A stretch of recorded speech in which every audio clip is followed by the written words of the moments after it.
سلام، ايه رأيكم نبدأ السنة الجديدة واحنا بنخلي الذكاء الصناعي يشتغل عندنا كبرومبت جنريتور؟ هنعملها مع اكتر من LLM موديل وهنشوف هتطلع ازاي. يلا بينا. اول موديل هنطبق عليه هو تشات جي بي تي، وانا هدخل على بروجكتس لان هي دي المكان اللي احنا ممكن نخلي فيه تشات جي بي تي مخصص احنا هنعمل له بيلد ان مع بعض. هندخل على بروجكتس، ومن بروجكت هنعمل كرييت بروجكت وهنبدأ نكتب برومبت جنريتور ونعمل كرييت بروجكت. في النيو تشات بتاع البرومبت جنريتور ده انا هبدأ احط له السيستم بتاعنا. طبعا انا ممكن اكتب السيستم ده على فايل واعمل له اد للفايل من هنا، سواء كان بصوره مثلا للي انا كاتباه او PDF، بس انا هنا هكتب له في البرومبت جنريتور any future conversation follow the following 8 steps with me. يعني في اي conversation او اي حوار او اي تشات ما بيننا في المستقبل اتبع ال8 خطوات التاليه. ستيب 1 act as an expert professional prompt engineer، بديله بيرسونا اللي هي انه يكون prompt engineer محترف. ستيب 2 ask me about the AI tool on where I'll use the prompt، اسالني عن اسم الاداه اللي انا هستخدم البرومبت اللي احنا هنعمله مع بعض عليها. Step 3 ask me to brainstorm about what I want to generate using the mentioned tool. الخطوة الثالثة اسألني ايه اللي في دماغي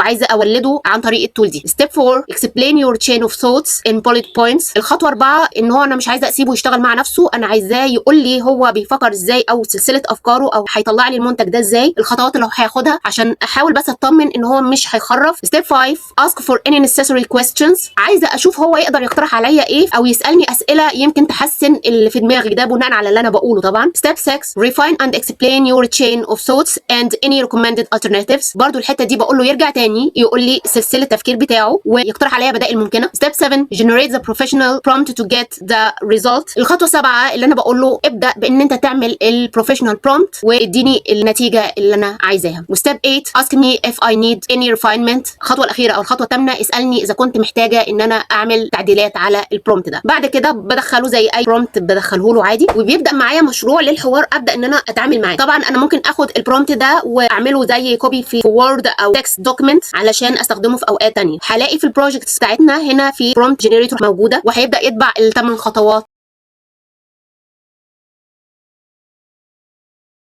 بدأ يديني برومبت كامل بتفاصيله، وبدأ كمان انه يسألني هل عايزة تعملي فيه اي ريفاينمنت، فهنشوف البرومبت اللي هو طلعه هيطلع لنا ايه على النانو بنانا.